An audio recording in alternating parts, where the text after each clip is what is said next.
साथियों, जय सेवा, जय जोहार, जय गोंडवाना। साथियों, आज का जो मेरा विचार है वो गोंडवाना की राजधानी गढ़ा मंडला की बसाव के ऊपर, कि किस तरह से गढ़ा मंडला को वहाँ पर राजधानी और गढ़ा किला को बनाया गया था, बसाया गया था, उसके ऊपर ये मेरा विचार है। दोस्तों, गोंडवाना की राजधानी होने के नाते गढ़ा मंडला का जो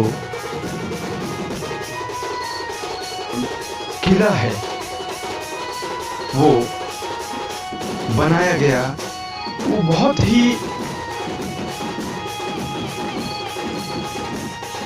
विचित्र है, अनोखा तरीके से बनाया गया है।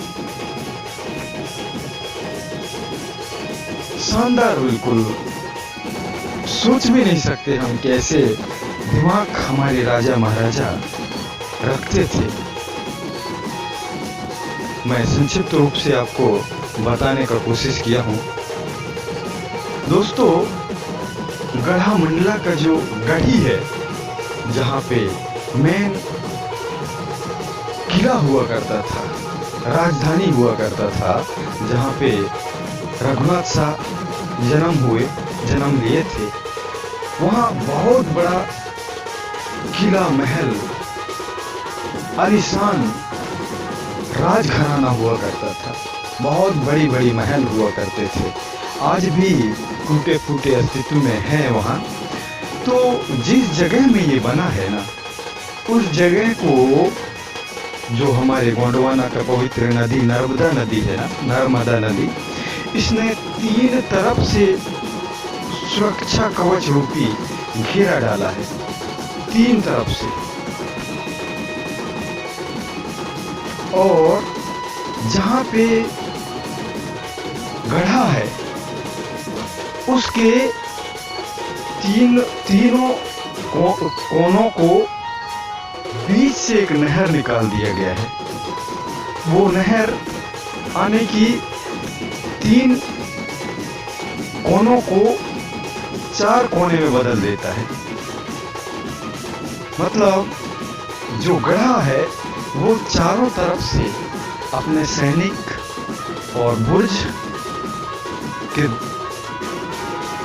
बुर्जों के द्वारा सुरक्षित तो रहता ही है, लेकिन साथ ही प्राकृतिक रूप से भी सुरक्षित रहता है। तो इस तरह से चारों तरफ से वो जो किला है वो एकदम कवर अप हो जाता है। दुश्मन चाह के भी आसानी से कहीं से अटैक नहीं कर पाएगा उसमें। बहुत बड़ा नदी नर्मदा नदी है और उसके किला के चारों तरफ बड़े बड़े बुर्ज बने हैं, जो बुर्ज अभी भी सलामत स्थिति में है। उन बुर्जों से दूर दूर तक निगरानी हुआ करता था गढ़ा का, कि कोई दुश्मन आक्रमण तो नहीं कर रहा है इस हेतु। तो दोस्तों, और जो ये किला बने हैं, इनका इंजीनियरिंग और वैज्ञानिक तकनीकी देखते ही बनता है। क्या कारीगरी रहा होगा उस समय। पत्थरों को ऐसा मिट्टी की तरह रूप आकार दे दिया गया है, और ना उस समय लोहा होता था, ना सीमेंट होता था, ना कोई इंजीनियरिंग हुआ करता था। नक्शा बनाने वाला, कितना मसाला डालना है, कौन सा mm का सरिया डालना है, कौन सा mm का गिट्टी डालना है, कुछ नहीं। इससे पता चलता है दोस्तों कि हमारे पुरखों में कितना बड़ा तकनीकी था। उस तकनीकी को अगर हम आज के तकनीकी से कंपेयर करें तो कुछ भी नहीं है। लेकिन लोग कह देते हैं कि उस समय के लोगों के पास दिमाग और तजुर्बा नहीं होता था। तो तजुर्बा की बात करें तो हमारे पुरखों का तजुर्बा मिसाल है, जिससे कोई टक्कर नहीं ले सकता चाह के भी। तो दोस्तों। और नर्मदा नदी के किनारे, क्योंकि नर्मदा नदी बहुत बड़ी नदी है और कुछ जगहों पर ऐसा इसका बहाव है, बहाव के किनारे से आप अगर एक कदम भी आगे लेंगे तो उस जगह पर अथाह गहराई है। किनारे से ही, एक कदम से ही, जिस गहराई का लोकल लोगों ने, मछली मारने वालों ने आज तक उस गहराई का पता नहीं लगा पाए कि कितना गहरा है। और उस गहराई से हमारे पुरखा लोगों ने किला बनाने के लिए नींव डाले हैं उन जगहों में। आप सोच सकते हो दोस्तों कि कैसे उन जगहों में से नींव डाले होंगे। मंडला का ही आप जीता जागता उदाहरण जब भी जाएंगे तो देख पाएंगे, ये कुछ एक महल ऐसे हैं जो गढ़ा के किनारे ही बने हैं। मंडला गढ़ी जो है हमारा, उस किनारे में ही बने हैं, एकदम नदी से लगे हुए। नहाते हैं, सीढ़ी भी बने हैं उनमें, बढ़िया से नहाते हैं लोग। लेकिन कैसे बने होंगे अकल्पनीय है अभी के समय में। और जो सहस्त्र धारा में जो एक मंदिर बना है, वो सहस्त्र धारा में बताते हैं अथाह गहराई है, उस गहराई के अंदर एक मंदिर बना है। इस तरह से दोस्तों बहुत ही बड़ी बड़ी रहस्य हैं।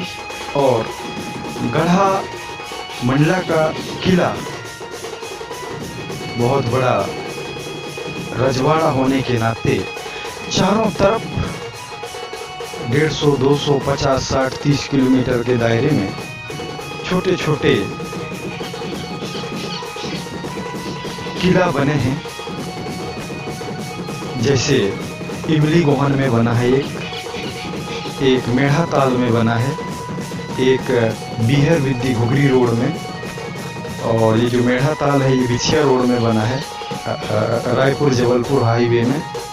और इधर आके नारगंज की तरफ रमन्ना गढ़ी करके एक जगह है। इस तरह से बहुत सारे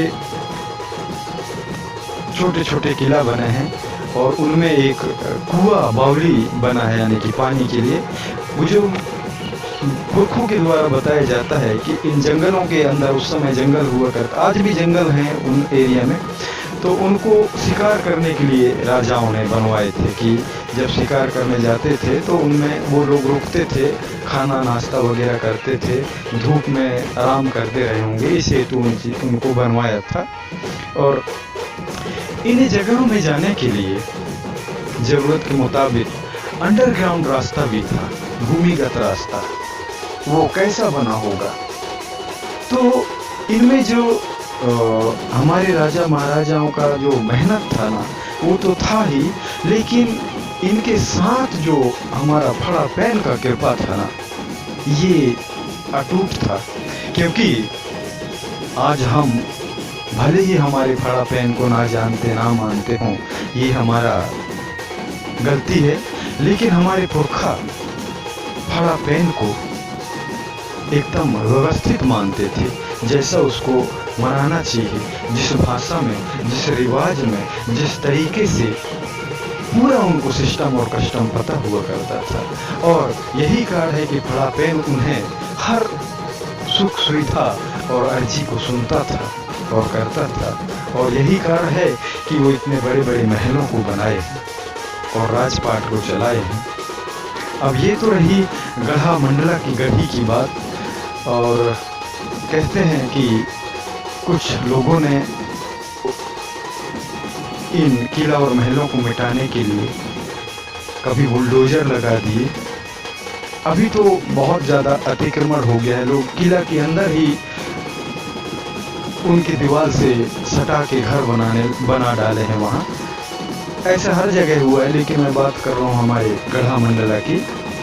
और जो हमारे पूजा अर्चन की जगह होते हैं, वहाँ अनेकों मूर्तियाँ लगा दिए हैं और दूसरे लोगों का कब्जा हो गया है। हमारे राजो दाई की अगर बात करें, गढ़ा मंडला की गढ़ी की दाई, इस तरह से। वैसे ही नामनगर में जो महल बने हैं वहाँ पे सबसे बड़ा, वहाँ तो दर्जनों महल हैं, बहुत ज़्यादा महल हैं जो कुछ एक तो अस्तित्व ही ख़त्म हो गए हैं, जिनमें से 3-4 ही अभी बचे हैं खंडहर स्थिति में ही सही। उनमें से मोती महल सबसे बड़ा हुआ करता है जो आज भी देखने लायक है।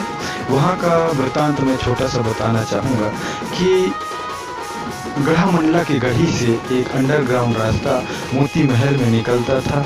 मोती महल में एक शानदार तलघर भी बना है। तलघर के जस्ट सामने एक बोर्ड बना है जिसमें गोंडी लिपि में राजा हृदय शाह मरावी ने लिखवाया है अपना विचार, लेकिन जिसे आज पढ़ नहीं पाए क्योंकि उसको पढ़ने के लिए गोंडी का जानकार होना ज़रूरी है। और वहाँ पे अंग्रेज़ों ने गोली चलाया है जिसका निशान अभी भी देख सकते हैं। इस तरह से दोस्तों बहुत ही शानदार तरीके से हमारे राजा महाराजाओं का जो अपने सुरक्षा और रक्षा के लिए जगह का जो चुनाव किए थे ना, और वो प्राकृतिक रूप से तो परिपूर्ण था ही, और अपने जो किला और महलों की सुरक्षा के लिए किला महलों का डिजाइनिंग, उनका नींव, उनका कलाकृति, उनके गुम्बज, उनके बुर्ज, उनके सीढ़ी, अरे बाप रे बाप, इस तरीके से बनाए हैं कि आप देख के आपका दिमाग काम ही नहीं करेगा कि ऐसा भी होता रहा होगा क्या। लोग बड़ी घमंड से, आज के लोग पढ़े लिखे ये कहते हैं कि पुराने लोगों का दिमाग नहीं हुआ करता था, लेकिन ये उनके फितूर में एक जोर का लताड़ है जो हमारे किला महलों में देखा जा सकता है। इस तरह से दोस्तों बहुत कुछ कहना बाकी रह गया, क्योंकि कहने के लिए बहुत कुछ है, वीडियो बहुत लंबा हो जाएगा। और मेरा कोशिश रहेगा, क्योंकि मैं कुछ कारणवश मैं भी अभी मंडला में नहीं हूँ, जब भी जाऊँगा तो मैं लाइव ये सारी वीडियो और जानकारी जगह से, उस जगह से सजीव रूप से आप तक पहुँचाने का कोशिश करूँगा। और कैसा लगा ये मेरा जानकारी मुझे YouTube चैनल के माध्यम से ज़रूर अवगत कराएंगे। इन्हीं आशा विश्वास के साथ आप सभी से विदा लेता हूँ। जय सेवा, जय जोहार, जय गोंडवाना। सादर धर्मवीर मरकाम, गढ़ामंडला, मध्य गोंडवाना।